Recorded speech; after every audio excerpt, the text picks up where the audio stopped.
Unlock the secrets to crafting the electrifying, evolving soundscapes of progressive house legend Eric Prydz. Let's begin by dissecting the core of Prydz's sonic universe. His signature synthesized sounds will focus on creating those iconic, harmonically rich bass lines and ethereal pads that define his style. Start by layering multiple synth instances for bass. Think saw waves with subtle detuning and a touch of saturation to give it a crunchy analog feel. Use a low-pass filter with a slow, evolving cutoff to introduce that signature movement for pads. Embrace lush, detuned saw or sine waves, employing plenty of reverb and delay for that vast, atmospheric quality. Experiment with slow LFOs, modulating the filter cutoff or pen to create subtle, hypnotic motion.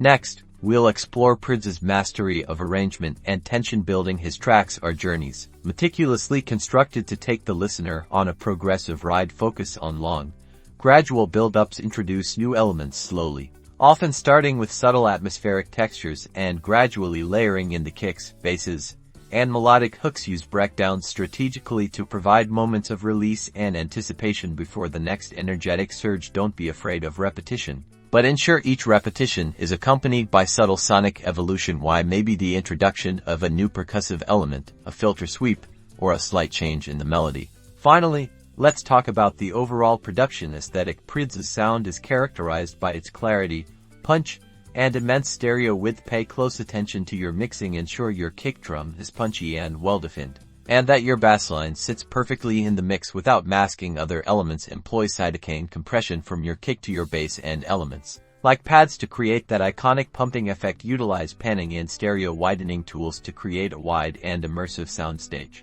making your track feel colossal. Mastering is key to achieving that final polish. Aim for a clean, dynamic master that translates well across different playback systems.